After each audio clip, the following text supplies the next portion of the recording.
Salam, salam. Peaceful, peaceful, peaceful, peace. Peaceful, peaceful, peaceful.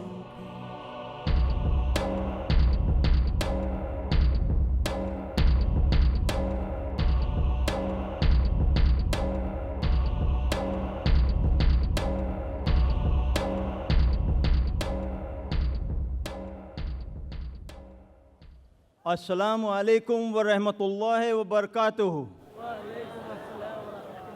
May the peace, mercy and blessings of Allah subhanahu wa ta'ala, God Almighty, be on all of you.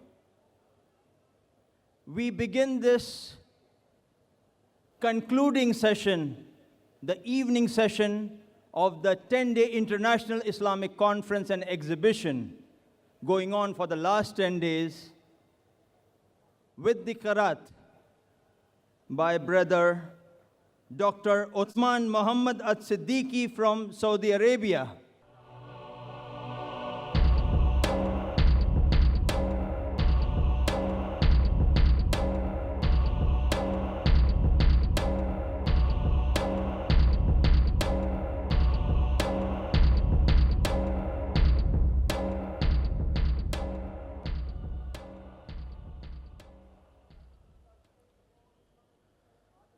أعوذ بالله من الشيطان الرجيم.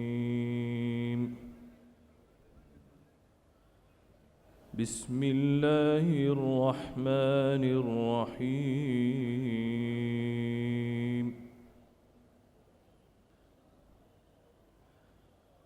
أتل ما أوحي إليك من الكتاب وأقم الصلاة إن الصلاة تنهى عن الفحشاء والمنكر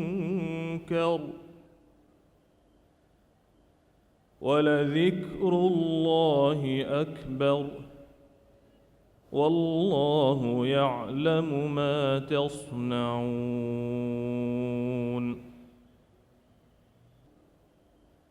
ولا تجادلوا أهل الكتاب إلا بالتي هي أحسن إلا الذين ظلموا منهم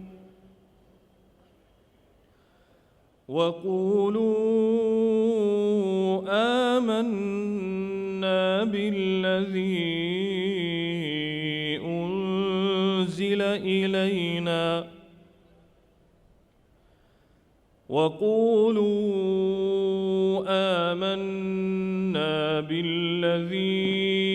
أنزل إلينا وأنزل إليكم وإلهنا وإلهكم واحد ونحن له مسلمون.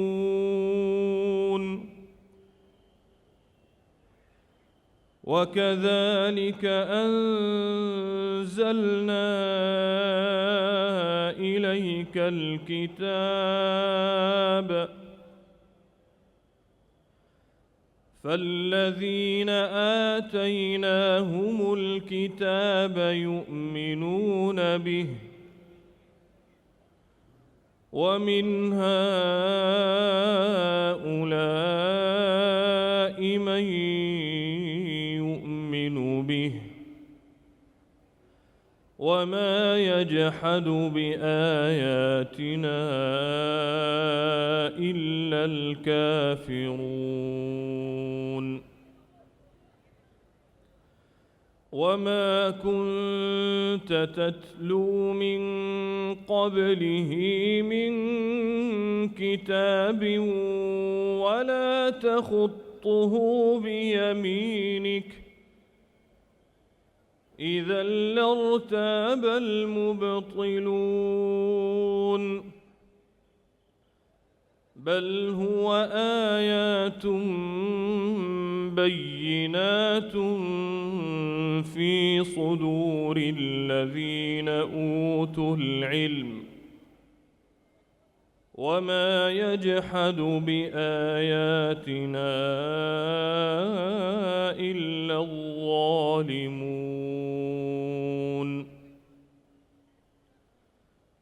وقالوا لولا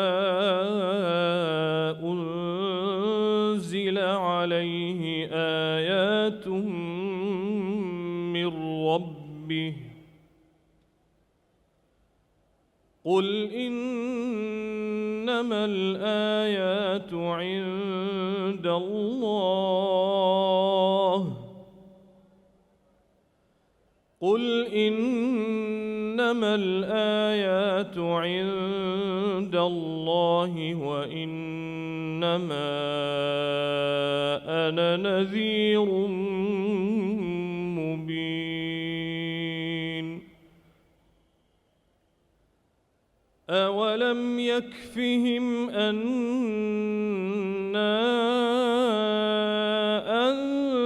أنزلنا عليك الكتاب يتلى عليهم إن في ذلك لرحمة وذكرى لقوم يؤمنون صدق الله العظيم.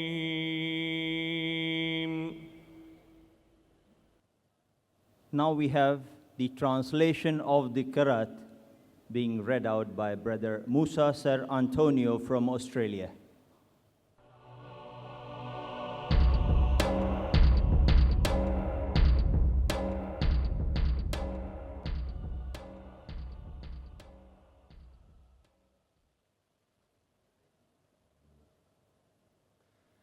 Recite, O Muhammad, what has been revealed to you of the book and establish prayer. Indeed, prayer prohibits immorality and wrongdoing, and the remembrance of Allah is greater, and Allah knows that which you do. And do not argue with the people of the book, except in a way that is best, except for those who commit injustice amongst them, and say, we believe in that which has been revealed to us and revealed to you. And our God and your God is one. And we are Muslims in submission unto him. And thus we have sent down to you the book, and those to whom we previously gave the scripture believe in it. And among these are those who believe in it, and none reject our verses except the disbelievers. And you did not recite before it any scripture, nor did you inscribe one with your right hand. Then otherwise the falsifiers would have had cause for doubt. Rather, it is distinct verses preserved within the breasts of those who have been given knowledge, and none reject our verses except the wrongdoers. But they say, why are not signs sent down to him from his Lord? Say, the signs are only with Allah, and I am only a clear warner. And it is not sufficient for them that we revealed to you the book which is recited to them. Indeed, in that is a mercy and a reminder for those who believe. I, Dr. Muhammad Naik, am your host for this evening's program. On behalf of the Islamic Research Foundation and our thousands of volunteers who have put this program together, for our brothers and sisters present here today, and the vast multitudes, the millions of people watching this program live on television all over the world, on satellites, PAS-10, Arabsat Badr 4, Galaxy 810, in USA and Canada, South America, and Eurobird 1 covering up the whole of Europe, as well as the Sky TV channel 823 in UK. I welcome all of you to this important event, the concluding session of our 10-day International Islamic Conference and Exhibition on the theme, Peace, the Solution for Humanity. This is the theme session, and we have none other than Dr. Zakir Naik available before you to address this full session. Alhamdulillah. A medical doctor by professional training, Dr. Zakir Naik clarifies Islamic viewpoints and clears misconceptions about Islam using the Quran, authentic hadith, and other religious scriptures as a basis in conjunction with reason, logic, and scientific facts. He's 42 years old. Dr. Zakir is popular for his critical analysis and convincing answers to challenging questions posed by audiences after his public talks, as he would address you in the question and answer session, an open one after his talk too.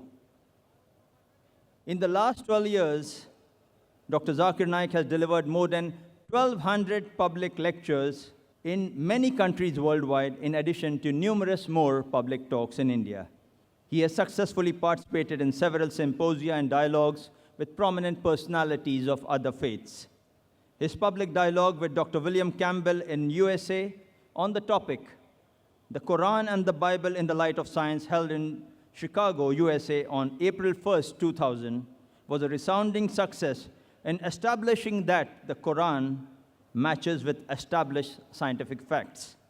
His public dialogue with the renowned personality of India, Sri Sri Ravi Shankar, on the topic, The Concept of God in Hinduism and Islam in the Light of Sacred Scriptures, held in the city of Bangalore, India, on January 21st, 2006, too was a grand success in highlighting Tawheed, the oneness and unity of God.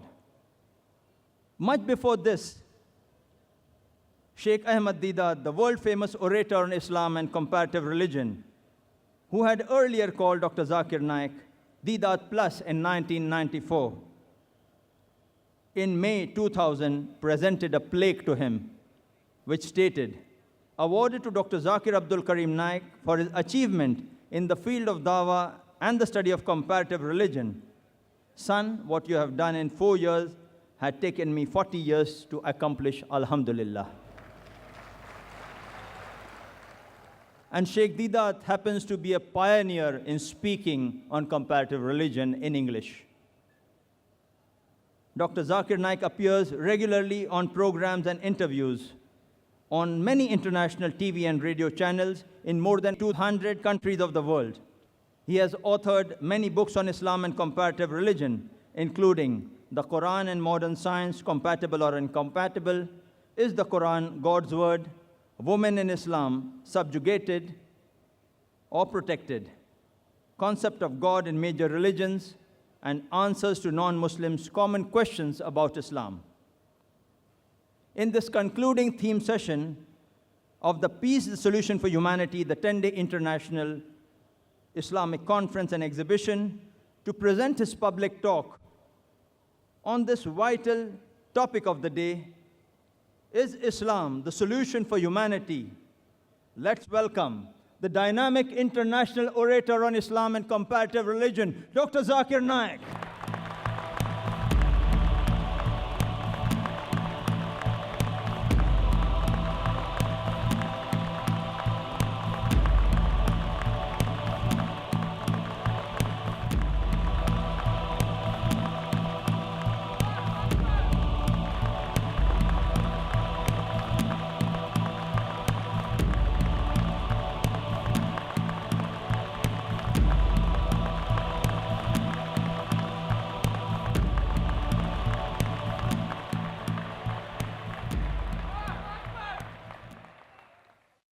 Alhamdulillah. Wassalatu wassalam ala Rasulillah wa ala alihi wa sahbihi ajmain. Amma ba'd. A'udhu billahi minash shaitanir rajim. Bismillahir rahmanir rahim. Inna ad-deena inda Allahi al-Islam. Rabbi shrah li sadri. Wa yassir li amri. Wa hlul 'uqdatan min lisani yafqahu qawli. The respected scholars and speakers from different parts of the world, my respected elders, and my dear brothers and sisters, I welcome all of you with the Islamic greetings. Assalamu alaikum wa rahmatullahi wa barakatuh. May peace, mercy, and blessings of Allah subhanahu wa ta'ala be on all of you.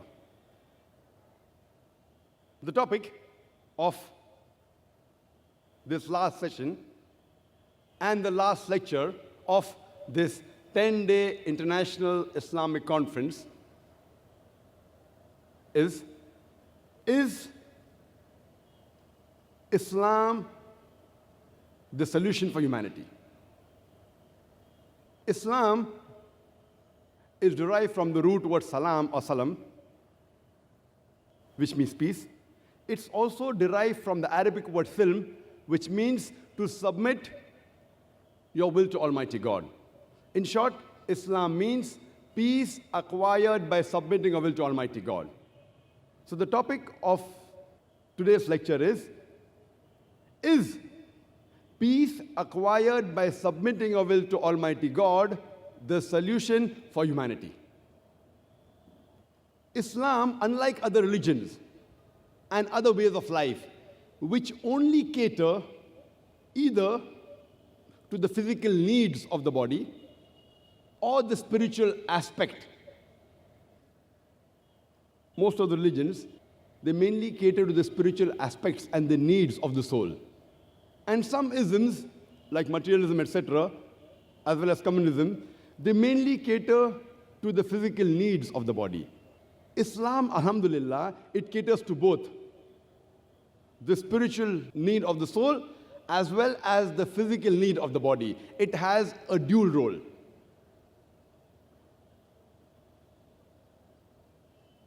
And as far as the solution to humanity is concerned,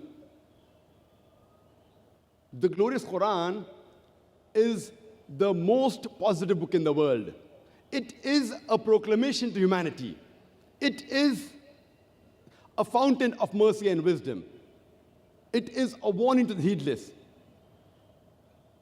It's a guide to the erring. It's an assurance to those in doubt. It's a solace to the suffering. And it is a hope to those in despair. This glorious Quran has the solution to the problems of humanity.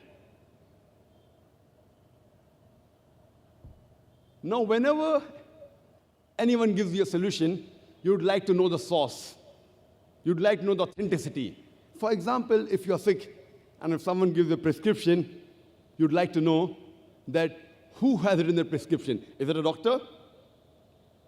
What are his qualifications? Similarly, people would like to know that who is the author of this glorious Quran. People like to know what is the authenticity of this glorious Quran. But natural, I cannot give the solution for humanity. I am zero in Islam. The best person to give the solution for humanity is the creator of humanity. It is the creator of humankind. It is the creator of the world. It is the creator of the universe. The best solution for the problems of humanity can be given by the sustainer, by the cherisher of the humankind, of the whole world, as well as the whole universe.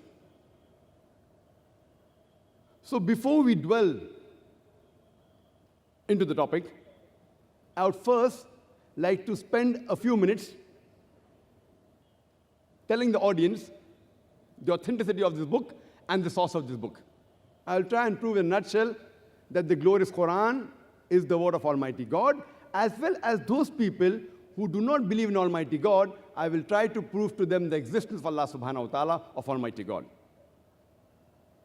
When an atheist comes and approaches me, and when he tells me that I do not believe in a God, the first thing I do is I congratulate him.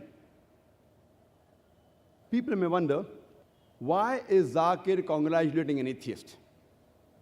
The reason I'm congratulating an atheist is because he is thinking. Most of the human beings, they do blind belief. He's a Christian because father is a Christian. He's a Hindu because father is a Hindu.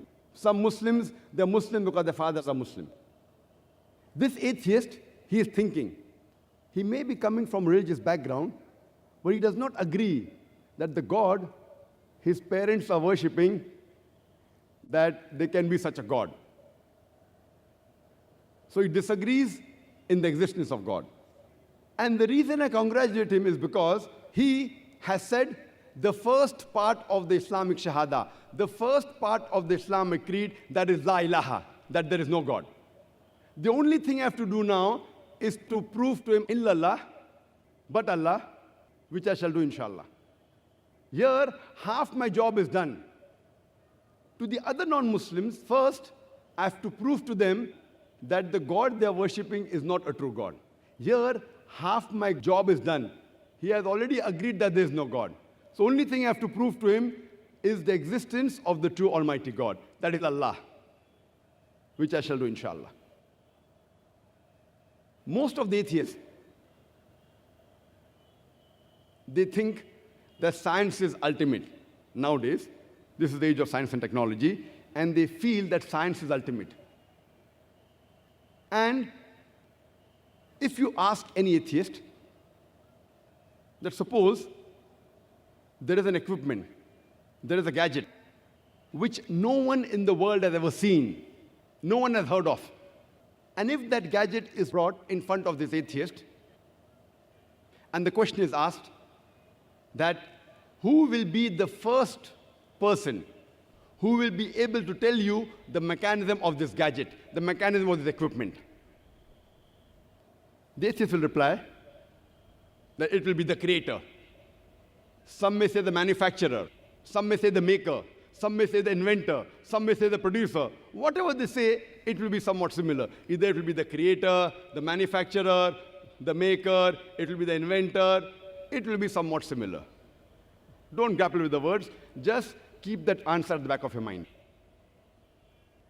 Ask him the question that how did our universe come into existence? He will tell you that initially there was a primary nebula. Later on, there was a secondary separation. There was the Big Bang, which gave rise to galaxies, the stars, the sun, the planets, and the earth on which we live. This, they call it as the Big Bang. When we ask the atheist that when did you come to know about this creation of the universe, the Big Bang? So he will tell you, we came to know recently, 30 years back, 40 years back. I tell him that this information about the creation of the universe is mentioned in this book, the glorious Quran, 1400 years ago in a nutshell. It's mentioned in Surah Anbiya, chapter number 21, verse number 30. Avalam yaral lazina kafaru. Do not the unbelievers see? Anna samawati wal arda. Kan taratkan fastaknahuma. That the heavens and the earth, they were joined together and we clove them asunder. This Big Bang, what you're talking about, is already mentioned in the Quran 1400 years ago. Who could have mentioned this in the Quran? So he will tell you, maybe it's a fluke. Don't argue with him. Continue. What is the shape of this earth? So he will tell you that previously the human beings thought that the earth on which we live is flat. It was in 1577 when Sir Francis Drake, he sailed around the earth, that he proved that the earth was spherical. What you came to know in 1577 is already mentioned in the Quran 1400 years ago in Surah Naziyat, chapter number 79, verse number 30, where it's mentioned, وَالْأَرْضَ بَعْدَ ذَلِكَ دَحَاهَا. And thereafter, we have made the earth egg-shaped. The Arabic word dahaha, one of its meanings is an expanse, and the earth is an expanse. The other meaning is derived from the Arabic word duya, which means an egg. And we know that the earth on which we live is not completely round like a ball. It is flattened from the pole and bulging from the center. It is geospherical in shape.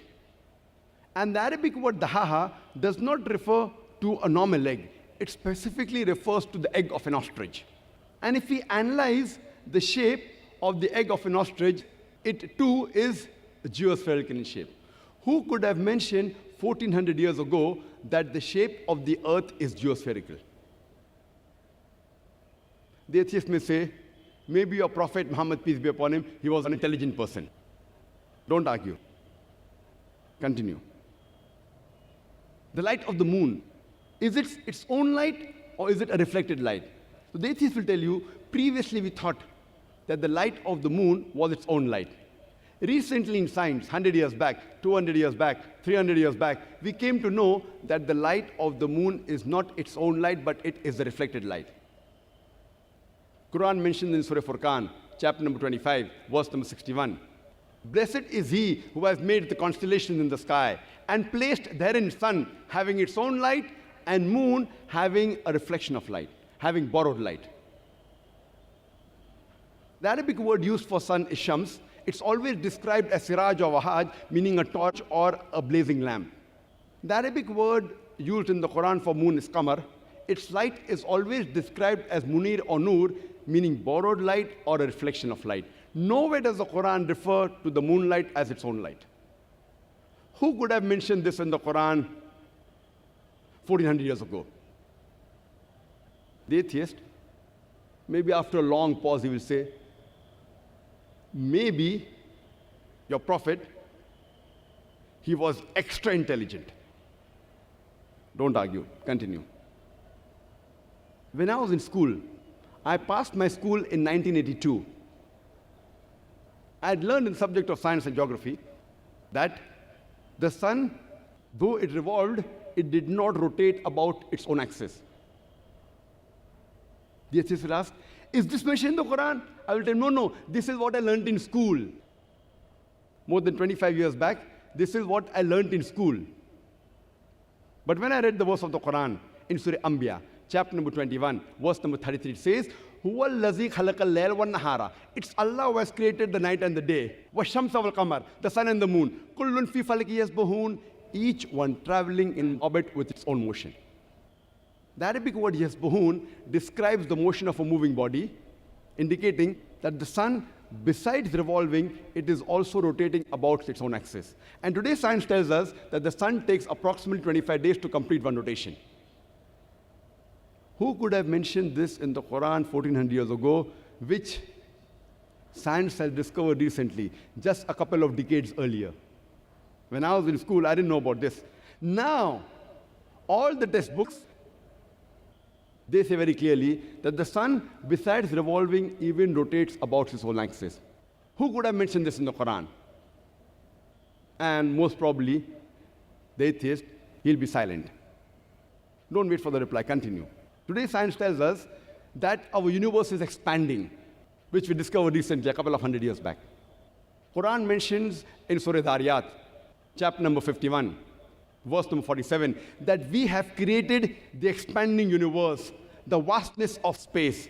The Arabic word musyun.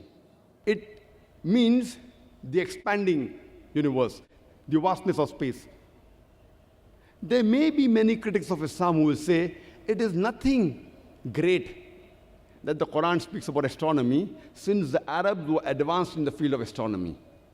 And I do agree with them that the Arabs were advanced in the field of astronomy. But I'd like to remind them, it was centuries after the Quran was revealed that the Arabs became advanced in the field of astronomy. So it's from the Quran that the Arabs learned about astronomy and not the vice versa. In the field of hydrology, when we asked the atheist that when did we come to know about the water cycle? So he will tell you that Sir Bernard Palissy in 1580 was the first person who described the present water cycle. How does the water evaporate from the ocean?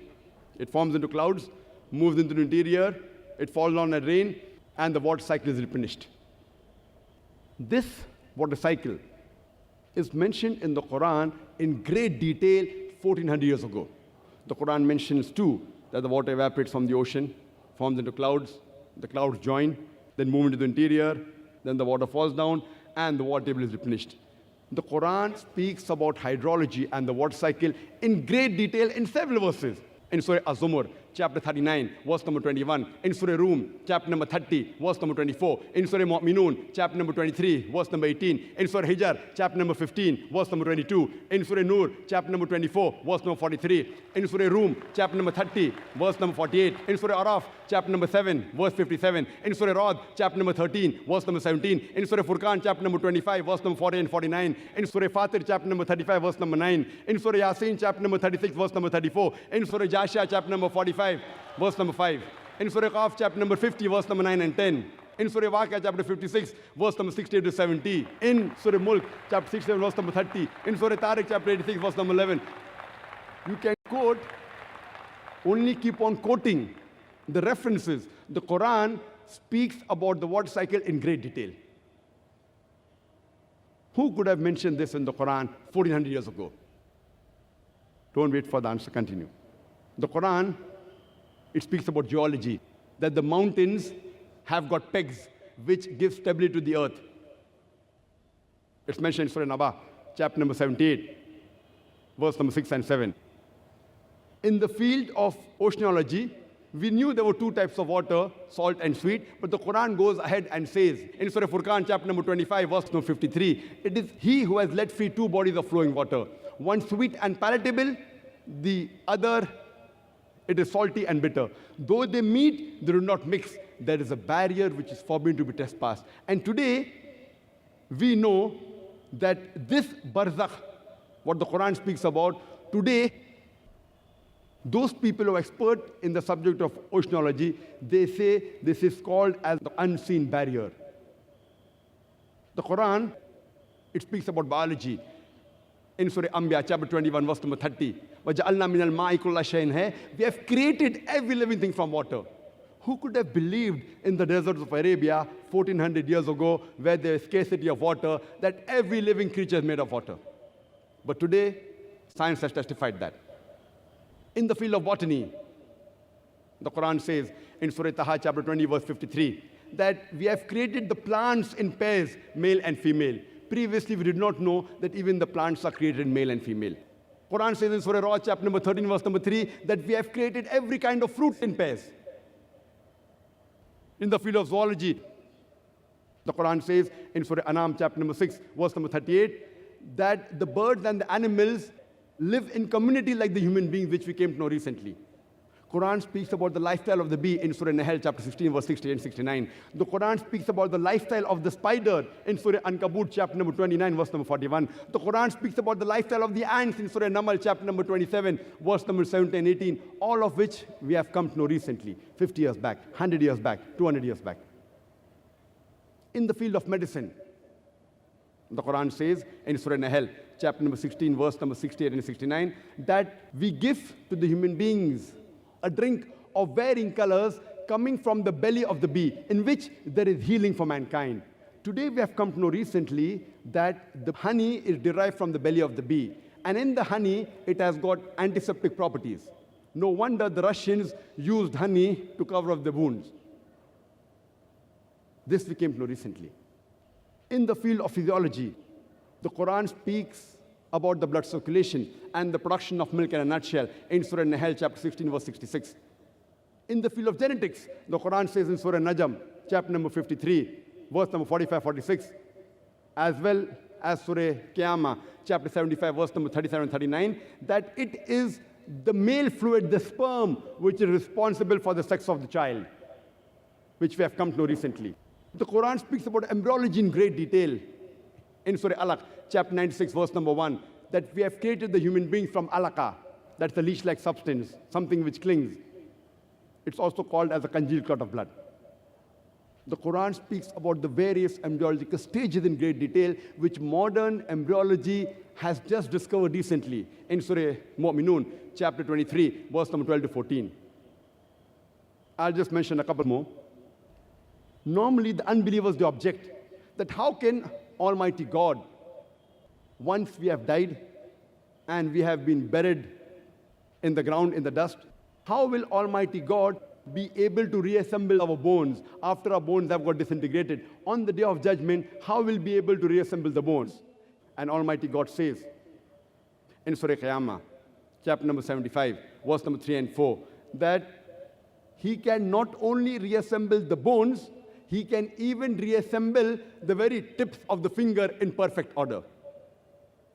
And it was in 1880 that Sir Francis Gould discovered the fingerprinting method and said that no two fingerprints, even in millions of human beings, even if millions of human beings together, no two fingerprints are identical.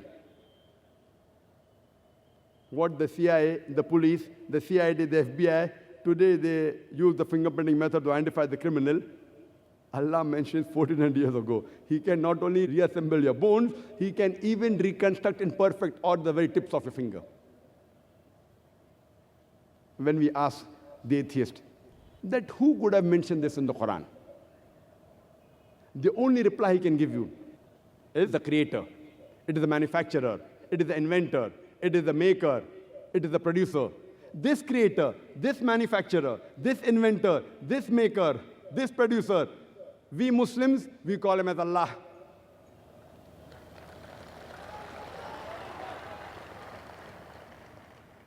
I have tried to summarize my 2 hours lecture of Is the Quran God's Word in only approximately 15 minutes so that we can have more time for question and answer session, just for the benefit of the multiple times number of people that are here. According to Albert Einstein, he said that science without religion is lame, and religion without science is blind. Let me remind you, the glorious Quran is not a book of science, S-C-I-E-N-C-E, but it's a book of signs, S-I-G-N-S. It's a book of ayats.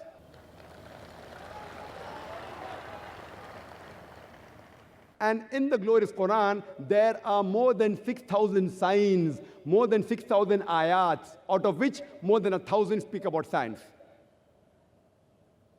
I'm not trying to take the help of science to prove the authenticity of the Quran. For us Muslims, the Quran is a yardstick. But for the non-Muslims, for the atheist, for him, science is the yardstick. So I'm taking his yardstick and comparing with our yardstick and trying to prove that what your yardstick has mentioned yesterday, 50 years back, 100 years back, 200 years back, our yardstick, the glorious Quran, has already mentioned 14 years ago. That's the reason today's science is not eliminating God, but it is eliminating models of God. La ilaha illallah. So this glorious Quran has the solution to the problems of humankind. And its author is the creator, the sustainer, the cherisher of the whole humankind, of the whole universe. There were several revelations sent by Almighty God on the face of the earth, but all the revelations that came before the last and final revelation of the glorious Quran were meant only for a particular group of people, and it was meant to be followed only for a particular time period. But since the Quran was the last and final revelation of Almighty God, Allah subhanahu wa ta'ala, it was not sent only for the Muslims or the Arabs, it was sent for the whole of humankind. It's mentioned in the Quran in Surah Baqarah, chapter number 2, verse number 185, that Ramadan was the month in which the Quran was revealed as a criteria for judgment from right and wrong, and as a guidance for the whole of humankind. Not only for the Muslims or for the Arabs, for the whole of humankind. The same message is repeated in Surah Ibrahim, chapter number 14, verse number 1, in Surah Ibrahim, chapter number 14, verse 52, as well as Surah Az-Zumur, chapter 39, verse 41, that the Quran has been sent for the whole of humankind. Similarly, all the messengers that came before the last and final messenger, Prophet Muhammad, peace be upon him, they were only sent for a particular group of people. And the message which they brought was meant to be followed only till a particular time period. But since Prophet Muhammad, peace be upon him, is the last and final messenger, he was not sent only for the Muslims or for the Arabs. The Quran says in Surah Anbiya, chapter number 21, verse number 107, وَمَا أَرْسَلْنَاكَ إِلَّا رَحْمَةً لِلْعَالَمِينَ, that we have sent thee not, but as a mercy to the whole of humanity, as a mercy to all the creatures, as a mercy to all the worlds. The same message is repeated in Surah Sabah, chapter number 34, verse number 28. وَمَا أَرْسَلْنَاكَ إِلَّا كَافَةً لِلنَّاسِ بَشِيرًا وَنَذِيرًا. We have sent thee not but as a universal messenger, giving glad tidings and warning them against sin. But most of the human beings yet do not know. And because most of the human beings yet do not know, that's the reason we are having such conferences and such lectures. But today, if we read, if we hear, if we notice the international media, there is virulent propaganda about Islam in the international media. Whether it be the international newspapers, the international magazines, the radio broadcast stations, the international TV channels, the international satellite channels, we find in the international media, they are spreading many misconceptions about Islam.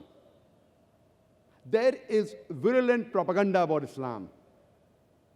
And according to an article which came in the Newsweek magazine on 16th of April, 1979, it says that in a span of 150 years, from 1800 to 1950, more than 60,000 books have been written against Islam. And if we calculate, if we divide the number of days and number of books written, more than one book was written against Islam every day. And after 9/11, that is 11th of September 2001, this has reached epidemic level. Every day, several books are written against Islam. If you want to get famous, if you write a book against Islam, the chances it will become a bestseller is high. And we notice that the international media, they use several strategies to spread these misconceptions about Islam. Number one is, they pick up the black sheep of the community and they portray as though they're exemplary Muslims. There are black sheep in every community. So what the media does, they pick up the black sheep amongst the Muslims. They are not actually practicing Muslims. They are namesake Muslims. They pick them up and they portray as though they are exemplary Muslims. If you want to know how good is the car, and if you put behind the steering wheel a person who does not know how to drive the car, and if he has an accident, if he bangs the car, who will you blame? Will you blame the car or the driver? Who will you blame? The car or the driver? But naturally the driver. If you want to know how good the car is, you have to analyze the specification. What is the fuel consumption of the car? What is the speed? What is the gear ratio? What are the safety measures? After analyzing these, then can you judge how good the car is. And if you want to really test drive the car, put behind the steering wheel a person who is an expert driver. And if you want to judge Islam, how good Islam is, and you really want to analyze an exemplary Muslim, the best example, it is our beloved Prophet Muhammad sallallahu alaihi wasallam.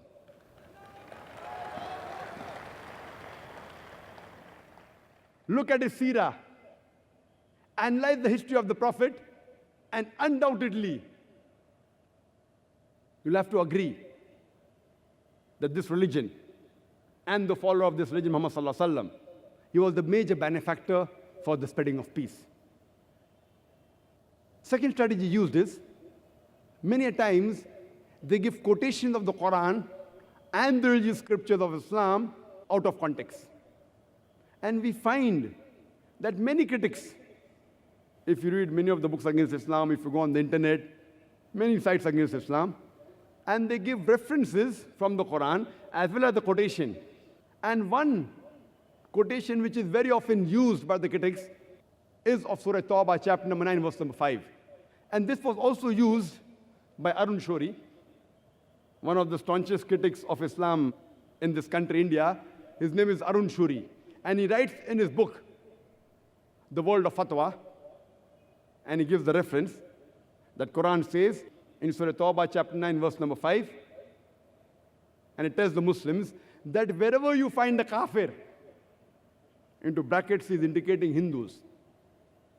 He's saying that the Quran says in Surah Tawbah chapter 9 verse number 5 that wherever you find the kafir, you have to kill them. And if you read the Quran, if you open the Quran and if you read the translation, what he's saying is correct. Surah Tawbah chapter number 9 verse number 5 does say that wherever you find the kafir, you kill them. But it is quoted out of context. For context, you have to start from verse number 1 of Surah Tawbah chapter 9. And when you read the context and know the background, why was this verse revealed, we come to know that there was a peace treaty between the Muslims and the mushriks of Makkah. And this peace treaty was unilaterally broken by the mushriks of Makkah. So when this peace treaty was unilaterally broken by the mushriks of Makkah, Almighty God Allah subhanahu wa ta'ala in the Quran, He says in Surah Tawbah chapter 9 verse number 2 that He is giving 4 months time. Otherwise, there is a declaration of war. And it's mentioned in Surah Tawbah chapter 9 verse number 5 that after the 4 forbidden months, it tells the Muslims that you fight and you kill the pagans, that means your enemies, wherever you find them, and seize them and wait for them in every stratagem of war. So in context, we come to know this verse was revealed in the battlefield. That in the battlefield, when the peace treaty is broken and when the enemies come to fight you, don't get scared, fight back and kill them where you find them. But natural, any army general in the battlefield, to boost up the morale of the soldier, he will say fight them. Suppose there's a war going on between US and Vietnam, and if the army general of USA, if he says that wherever you find the Vietnamese, you kill them, but naturally it's in context. But if I quote out of context and say that today the Army General of America says that wherever you find a Vietnamese today, you kill them, I will make him sound like a butcher. But natural, to boost up the morale, Almighty God will not say that, okay, run away. To boost up the morale, He has to say that don't get scared, fight. And it's a fight between truth and falsehood. And such examples you'll find in the Bible. If you see, in the Gospel of Matthew, you will find in the Hindu scriptures, in Bhagavad Gita, full Bhagavad Gita speaks about that. That Lord Krishna, He is giving advice to Arjun. Arjun in the battlefield. He says in Bhagavad Gita, chapter number 1, verse number 46, 47, 48, in the battlefield, he puts his weapons and says, I would prefer being killed unarmed than to fight my relatives.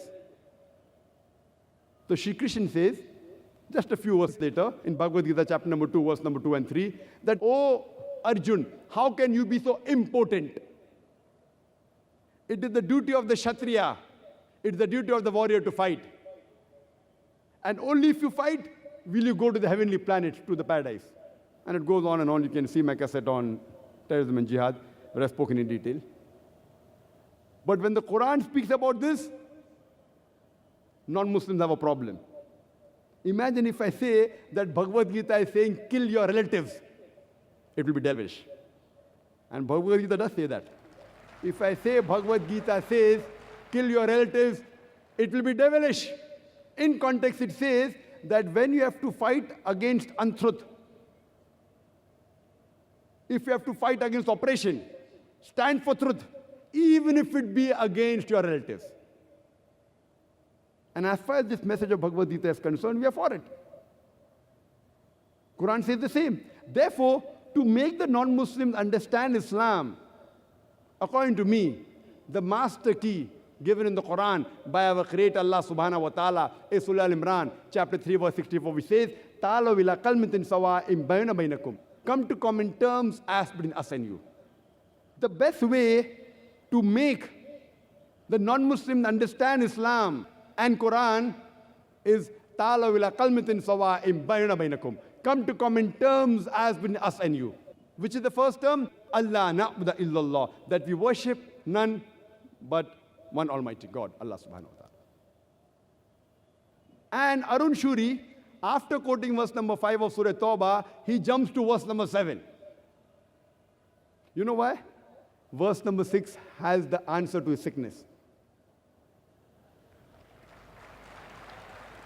Verse number 6 of Surah Tawbah, chapter number 9 says that if any of the pagans, if any of the disbelievers, if any of your enemies seek asylum, if they want peace, grant it to them, so that they may hear the word of Almighty God and escort them to a place of security.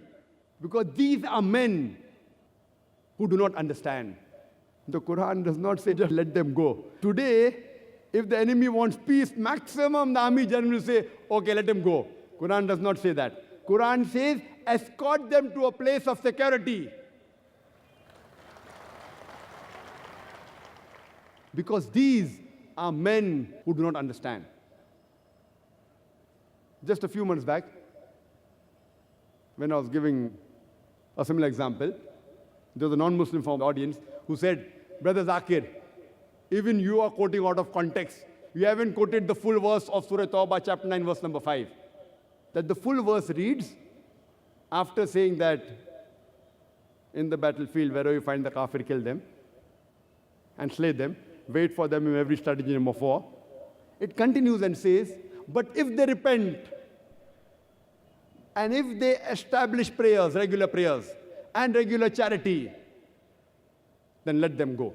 For Allah is forgiving and merciful.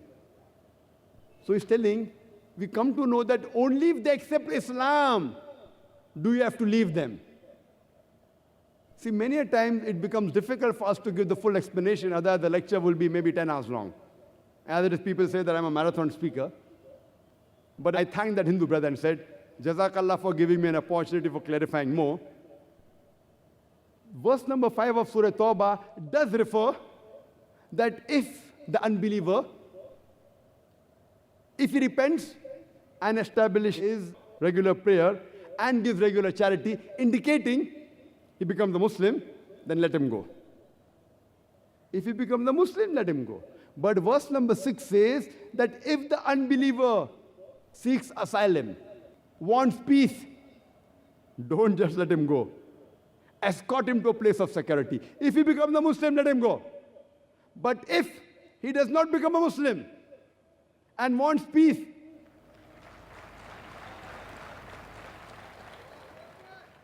don't just leave him. Escort him to a place of security, because maybe now he's in between, he's on the fence. Those who accept Islam find they're Muslims. He wants peace. Maybe the non-Muslims, they may kill him. Maybe the non-Muslim would like to take revenge. Why is he wanting for peace? So Almighty God says in the Quran, don't leave them. Escort them to a place of security.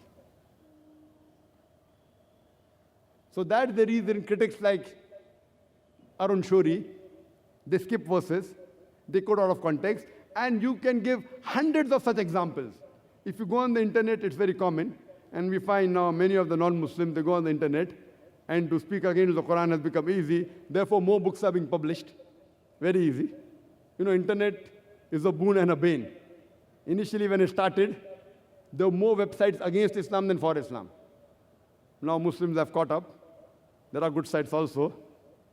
But you don't have to be a scholar to find alleged mistakes in the Quran. And it's difficult to reply. The moment you keep on replying, more and more keep on coming. That's the reason we have open question and answer sessions. So strategy number 2 is they quote the verses of the Quran and the Islamic scriptures out of context. Third strategy is